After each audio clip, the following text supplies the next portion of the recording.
Hi friends, welcome back to Biryani Putlam cooking channel. వేడి వేడి అన్నంలోకి అరచించ నెయ్యి వేసుకొని తింటే స్వర్గాన్ని తలపించినట్టు ఉంటుందండి. మరి మన అమ్మ చేసిన తోటకూర పప్పు చిన్నప్పుడు మనకి చాలా మందికి తెలిసే ఉంటుంది కదా. ఒక్కసారి మా అమ్మ చేసిన విధంగా మీరు చేసుకోండి, చాలా టేస్టీగా ఉంటుందండి. కంటికైనా ఒంటికైనా చాలా మంచిదండి. ఆకుకూరలో తోటకూరలో అనేది పోషకాలు ఎక్కువ ఉంటాయండి. ఎలాంటి ఆకుకూరైనా పిల్లలకి పెట్టొచ్చండి. ఐరన్ ఉంటుంది, పోషకాలు ఉంటాయి. పిల్లలకు కూడా బొక్కలు అనేది ఎముకలు బాగా బలపడతాయండి. చూడండి, మనకి పిల్లలకైనా పెద్దలకైనా నోరు లేని ముసలి వాళ్ళకైనా ఈజీగా తోటకూరతో ఈ విధంగా చేసి పెట్టండి. భలే రుచిగా ఉంటుంది. ఎండాకాలం ఒంటి కూడా చలవ అండి. అప్పుడప్పుడు వారానికి 4 సార్లు ఆకుకూర తినండి. నేనైతే 20 రూపీస్ తోటకూర తెచ్చుకొని నీట్గా మనము కాడలు కట్ చేసుకొని ఆకులతోనే నీట్గా కడిగి పెట్టుకోండి. ఒక 2, 3, 4 సార్లు కడిగినా పర్వాలేదండి. సన్న ఇసుక ఆకులకు ఉంటుంది కదా, అప్పుడు పోతుంది. నేనైతే 10 నుండి 15 వరకు పచ్చిమిర్చి తీసుకున్నాను. 3 టొమాటోలు, 2 ఉల్లిపాయలండి. ఉల్లిపాయలు టమాటోలు మాత్రం తప్పనిసరిగా వేసుకోండి. ఈ సైజులో ఉల్లిపాయలు అయితే సరిపోతాయండి. ఇలా మనకి ఉల్లిపాయలు, టమాటోలు, పచ్చిమిర్చి వేయడం మూలంగా టేస్ట్ అనేది బాగుంటుందండి. మిర్చి పౌడర్ వేసుకోకండి, ఓన్లీ పచ్చిమిర్చి వేసుకోండి, భలే రుచిగా ఉంటుంది. మనం అడ్డంలో కట్ చేసి పెట్టుకున్న పచ్చిమిర్చి ముక్కలు పక్కకు పెట్టుకున్న తర్వాత మనకు ఉల్లిపాయలు ఉన్నాయి కదండి, ఉల్లిపాయలు మాత్రం ఈ సైజులో కట్ చేసుకోండి. కాస్త లావుగా ఉంటేనే బాగుంటుందండి. టమాటాలు కూడా మనకి ఒకే టమాటాలు 2 పీసెస్ వచ్చేలా కట్ చేసుకోవాలండి. అన్నీ కడిగిన తర్వాత టమాటాలు, ఉల్లిపాయలు, పచ్చిమిర్చి ముక్కలు ఈ విధంగా కట్ చేసుకోండి. ఒక టమాటాలు 2 ముక్కలు వచ్చే వరకు ఈ విధంగా కట్ చేసేసుకోండి.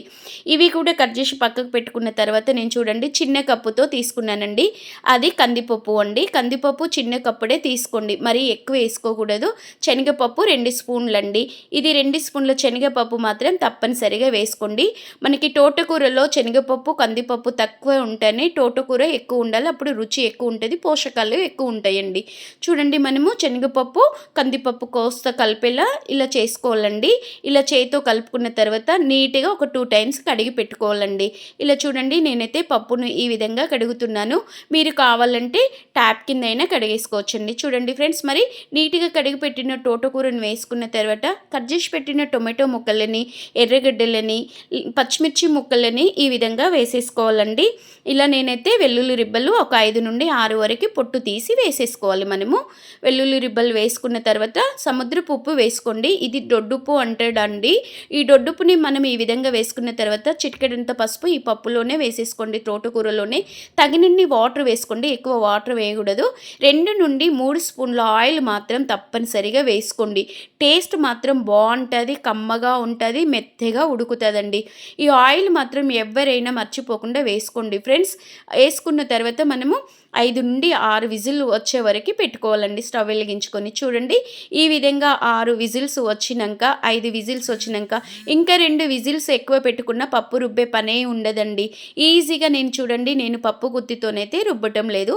అదే గరిటెతో నేను 6 విజిల్లు వచ్చే వరకు పెట్టుకొని ఇలా మనకి తోటకూరని కలిసేలా మంచిగా చక్కగా మెత్తగా ఈ గరిటెతోనే నొక్కుకోవాలండి. ఇలా మెత్తగా మంచిగా పేస్ట్ లాగా అయిపోయింది కదా. చూసారు కదా ఫ్రెండ్స్, అక్కడెక్కడ పలుకులు ఉందే, అది కలర్ఫుల్గా ఉండడానికి, నోటికి రుచిగా ఉండడానికి అది శనగపప్పు అండి. ఆ శనగపప్పు చూడు, కందిపప్పు చక్కగా నగిలిపోయింది, మంచిగా బొబ్బుల్స్ లాగా కందిపప్పు ఉంది కదా, అదే టేస్ట్ అండి. చూడండి, మరి స్టవ్ వెలిగించుకొని ఒక బౌల్ పెట్టుకొని 2 స్పూన్లు ఆయిల్ వేసుకొని ఒక 10 గల వెల్లుల్లి రిబ్బలు పొట్టు తీసి సన్నగా ఈ విధంగా తరిగి వేసుకోండి. 2 ఎండుమిరపకాయలు కూడా వేసేసుకోండి. పోపుకు ఎండుమిరపకాయలు వేయడం మూలంగా మంచిగా ఉంటుందండి, రుచి అనేది ఎక్కువ వస్తుంది. జీలకర్ర, ఆవాలే వేసుకోండి. 2 రెబ్బల ఫ్రెష్ కరివేపాకు కూడా వేసుకొని చిటికెడంత ఇంగుమ పొడి మాత్రం వేసేసుకోండి. పిల్లలు ఎక్కువ తిన్నా కూడా కడుపు ఉబ్బరం లేకుండా ఉంటుందండి. అలాగే పోపులో చిటికెడంత పసుపు ఉండి లేనట్టు వేసుకొని చక్కగా ఈ విధంగా కలిపేసుకోండి. మరి అప్పటికప్పుడు మనకి కూరగాయలు కోసే పనే లేకుండా సింపుల్గా ఈ విధంగా మనకి ఎక్కువ ఖర్చు లేకుండా నోటికి కమ్మగా, ఒంటికి కమ్మగా, కంటి చూపుకు మంచిగా ఉండేలా ఇలాంటి తోటకూర పప్పును అప్పుడప్పుడు వారానికి 4 సార్లు తిన్నారనుకో సూపర్ ఫ్రెండ్స్. మరి ఏ చికెన్, మటన్ కూడా మనకి పోటీ రావండి. ఇలాంటి పప్పులు పిల్లలకి తోటకూరలు, ఆకుకూరలు ప్రతిదీ పప్పులో వేసి పెట్టండి, పిల్లలైనా పెద్దలైనా ఇష్టంగా తినేశారు. ఇలా వేడి వేడి అన్నంలో అరచెంచ నెయ్యి వేసుకొని తోటకూర పప్పు వేసుకొని తింటే ఈ జన్మకి ఇది చాలబ్బా, ఇంకేం వద్దు అనిపిస్తుంది ఫ్రెండ్స్. మరి ఇలా 20 రూపాయలలో ఇంటిల్లి పాదులు తినే తోటకూర పప్పు అయితే రెడీ అయిపోయింది ఫ్రెండ్స్. మరి మీరు ట్రై చేయండి, ఎలా వచ్చిందో కామెంట్ చేయండి. అలాగే ఒక లైక్, షేర్ చేసి సబ్స్క్రైబ్ చేయడం మర్చిపోకండి ఫ్రెండ్స్. మరి మరికొన్ని వీడియోలు కావాలంటే మన యూట్యూబ్ ఛానల్కి వెళ్ళి క్లిక్ చేయండి. సూపర్ క్లిక్ వీడియోలో